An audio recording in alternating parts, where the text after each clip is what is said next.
कहते हैं जब भी लाइफ में कोई एडवर्सिटी आती है, कोई भी सिचुएशन आती है, तो वो अपने साथ सफलता का बीज भी लेकर आती है।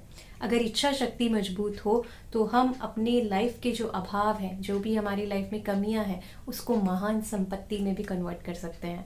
तो आज की जो स्टोरी है जो हम सुनने वाले हैं नेपोलियन हिल के बेटे बेलियर की, जो कि बचपन से ही बहरे थे, वो हमें कुछ यही सिखाती है कि कैसे अपनी डिसेबिलिटी को हम अपनी महान संपत्ति के अंदर कन्वर्ट कर सकते हैं। तो हम स्टार्ट करते हैं अपनी आज की स्टोरी से। तो जब बेलियर का जन्म हुआ और डॉक्टर्स ने डिक्लेयर किया कि ये कभी भी नहीं सुन सकते क्योंकि इनके कान में ऐसा कोई भी ऑर्गन नहीं है जिसमें कोई भी मशीन जो है वो लगाई जा सके। तो जब माता पिता ने ये बात सुनी कि उनका बेटा कभी भी सुन नहीं सकता, तो उन्होंने इस बात को स्वीकार करने से मना कर दिया। नेपोलियन हिल, जिनकी बुक बहुत फेमस है थिंक एंड ग्रो रिच, इन्हें हम अच्छे से जानते हैं और हम जानते हैं कि उनकी सोच कैसी रही होगी। थिंक एंड ग्रो रिच, तो अपनी सोच से हम कुछ भी संभव कर सकते हैं। तो जब उन्हें अपने बेटे के बारे में पता चला तो उन्होंने उसी दिन ही ठान लिया दृढ़ निश्चय से कि वो अपने बेटे के मन में कभी भी ये नहीं आने देंगे कि उसको कोई प्रॉब्लम है, वो कुछ नहीं कर सकता या वो कभी सुन नहीं सकता।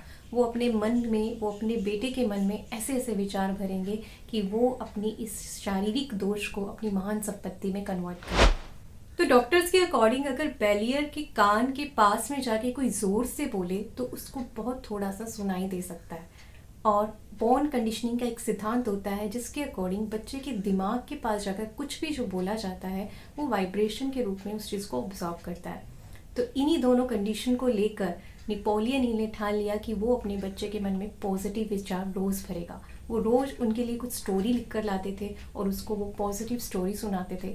उसके मन में रोज़ ये भरते थे कि वो बिल्कुल ठीक है और वो अपने भाई से, जो कि उसका बड़ा भाई था, उससे बहुत आगे जा सकता है और उससे ज़्यादा पैसे कमा सकता है। जब वो थोड़ा बड़ा होता है तो उनके घर में एक टेप रिकॉर्डर आता है और जहाँ पे उसमें गाने जब उसमें बजाए जाते हैं तो कुछ गानों पर रिस्पॉन्ड करता है। ये देखकर उनके घर वालों में एक नई आशा जाग जाती है कि वो जो उसके लिए कर रहे हैं, वो जो उसके लिए सोच रहे हैं, वो कहीं ना कहीं पॉसिबल हो रहा है। और उसको डिसेबिलिटी वाले जो बच्चे होते हैं उनके लिए जो स्कूल्स होते हैं उसमें ना भेजकर उसे नॉर्मल स्कूल में ही भेजा जाता था। वो अपने टीचर से, उनके प्रिंसिपल से बात करते थे और बहुत बार उनको बहस भी करनी पड़ती थी, लेकिन उन्होंने अपनी सारी कोशिशें करके उनको नॉर्मल स्कूल में ही भेजा। और इसके अलावा वो टीचर्स से भी रिक्वेस्ट करते थे कि उस पर ज़्यादा अटेंशन दी जाए और टीचर्स भी उस पर ज़्यादा अटेंशन देते थे। इस तरह से जैसे जैसे वो और बड़ा हुआ तो उन्होंने पाया कि उसके अंदर अपनी कमज़ोरी को लेकर कोई बातें हैं ही नहीं। मीन्स उसका ध्यान ही नहीं है, उसका ध्यान कहीं और ही है। उसका ध्यान सच में, उसकी एनर्जी को देखकर ऐसे लगता था कि उसका ध्यान कुछ करने का है, कुछ वो आगे जाना चाहता है। जब वो थोड़े और बड़े हुए तो उनका जो बड़ा भाई था वो न्यूज़पेपर सेल करने का काम शुरू कर देता है, जिसे देखकर उनके मन में भी इच्छा आती है कि वो भी न्यूज़पेपर बेचेंगे। लेकिन वो पूर्ण तरीके से सुन तो नहीं पाते थे, इसलिए उनकी मदर को बहुत डाउट रहता था, बहुत फियर रहता था, जिसकी वजह से उन्होंने उसको मना कर दिया कि वो ये काम नहीं करेगा। लेकिन उनके मन की जो बेचैनी थी, एक दिन जब उनके घर पे कोई भी नहीं था तो वो खिड़की से निकलकर उनके पास पे बैठे एक मोची, उनके घर के पास ही एक मोची बैठता था, उससे कुछ पैसे उधार लेकर न्यूज़पेपर बाय करते हैं और उसको सेल आउट करते हैं। और जो घर आके सो जाते हैं और घर वाले जब वापस आते हैं तो उनके हाथ में कुछ सिक्के होते हैं। ये देखकर उनकी जो मदर है वो फूट फूट के रोने लगती है, भावुक हो जाती है अपने बेटे के इस काम को देखकर। लेकिन दूसरी ओर उनके जो पिता है वो ज़ोर ज़ोर से हंसने लगते हैं कि उनका डाला हुआ जो बीज है वो अपना आकार ले चुका है। जहाँ पर बड़ा भाई हर चीज़ जो है वो रोक कर ले लेता था, वहाँ पर बेलियर का संस्कार था कि वो हर चीज़ को कमाकर खुद बाय करने का सोचता था, खुद उसको खरीदने का सोचता था। ये उसके अंदर डाले हुए वो बीज हैं जो बचपन में उसके अंदर पॉजिटिविटी से उसको भरा गया था। तो नेपोलियन हिल कहते हैं कि कोई भी व्यक्ति अपने सामने पड़े हुए पत्थरों को रुकावट ना समझकर उसे सीढ़ियाँ बना ले तो उसे उसके लक्ष्य तक पहुँचने के लिए कोई भी नहीं रोक सकता। तो जब वो कॉलेज में जाते हैं बेलियर, तो बहुत सारी मशीन्स जो हैं वो ऑर्डर करते हैं ताकि उनको पूर्ण तरीके से नॉर्मल लोगों की तरह सुन सके।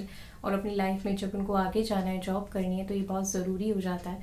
तो उन्होंने बहुत सारी मशीन्स मंगवाई अपने कान के लिए, लेकिन कोई भी जो मशीन है उनके लिए काम नहीं कर रही थी, क्योंकि जैसे कि बचपन में डॉक्टर्स ने कह दिया था कि उनके कान में कोई ऐसा ऑर्गन ही नहीं है जाके मशीन को अटकाया जा सके। लेकिन फिर भी वो बहुत सारी मशीन्स ऑर्डर करते रहते थे और ट्राई करते रहते थे। ऐसे ही एक बार उन्होंने एक मशीन ऑर्डर करी जो कि उन्होंने बहुत दिनों से साइड पे रखी हुई थी, बिकॉज उनके मन में ये बात आ रही थी कि ये शायद वर्क नहीं करेगी। लेकिन उन्होंने ऐसे ही जनरली उसको रफली उसको उठाकर अपने कान में लगा लिया और वो शॉक हो गए। उस दिन पहली बार उन्होंने अपनी माँ की आवाज़ को बिल्कुल क्लियर सुना।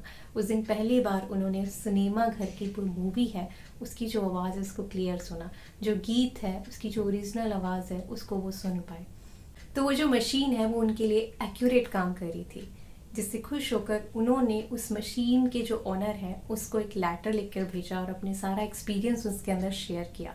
तो वो जो मशीन के ओनर हैं वो उनको इनवाइट करते हैं अपना एक्सपीरियंस उनके साथ शेयर करने के लिए, जहाँ पर भी वो मशीन बनती थी, और वो वहाँ पर जाते हैं। और जैसे ही वो उनसे बात कर रहे थे, अपना एक्सपीरियंस शेयर कर रहे थे, उनके मन में, बेलियर के मन में ही एक आशा जागती है कि वो ऐसे ही अपने जैसे अनेकों का कल्याण कर सकता है, उन लोगों तक पहुंच सकता है जिनको इन मशीन की ज़रूरत है। तो उस दिन ही उसने ठान लिया कि वो ऐसे ही लोगों के पास जाएगा और इस जो कंपनी है उसका कहीं ना कहीं प्रचार करेगा और इसका बिजनेस करेगा। तो वो एक मंथ तक पूरी इंटायर जो मार्केटिंग है उसको एनालाइज करता है कि कैसे उसको उसकी मार्केटिंग करनी है, और धीरे धीरे जो है वो उस कंपनी के साथ जुड़ जाता है और एक दिन वो अपने भाई से भी ज़्यादा पैसे कमाने लगता है। वो कंपनी जो है उनके पेरेंट्स को, जो भी उनसे जुड़े होते हैं लोग वहाँ पे काम करने वाले, एक ऑर्गेनाइज करते हैं, एक इवेंट ऑर्गेनाइज करते हैं जिसमें सभी के पेरेंट्स को बुलाया जाता है।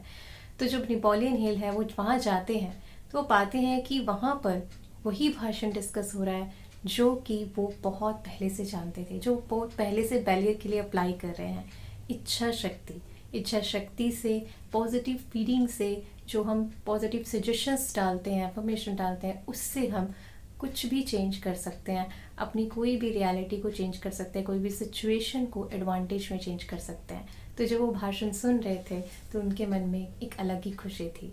इस स्टोरी में नेपोलियन हिल ने ये भी जिक्र किया है कि ऐसा नहीं कि उनको कभी भी नेगेटिव थॉट्स नहीं आए इस सिचुएशन, क्योंकि आना संभाविक है। जब सिचुएशन हमारे अकॉर्डिंग नहीं होती है तो ऑब्वियस हमें नेगेटिव थॉट्स ही सबसे पहले आते हैं, लेकिन हमें उनको कन्वर्ट करते रहना चाहिए। जितना हम कन्वर्ट करेंगे, नेपोलियन हिल कहते हैं कि जब भी सब हुआ तो मुझे पता था कि आने वाले, मैं आने से पहले ही अच्छे थॉट्स का प्रबंध कर लेता था। मीन्स ऐसी ऐसी स्टोरीज लिखता था जिससे वो रुक जाते थे, वो आते ही नहीं थे। हम लोग क्या करते हैं, नेगेटिव थॉट्स आते हैं, फिर उसको वाइप करते हैं, साफ करते हैं, फिर हम जो है पॉजिटिव थॉट्स और पढ़ते हैं, फीड करते हैं, फिर नेगेटिव और पॉजिटिव में लड़ाई होती है, और फिर पॉजिटिव जो है उसको हम जो है ओवर पावर कर पाते हैं पॉजिटिव थॉट्स के साथ, लेकिन वो आई ही नहीं।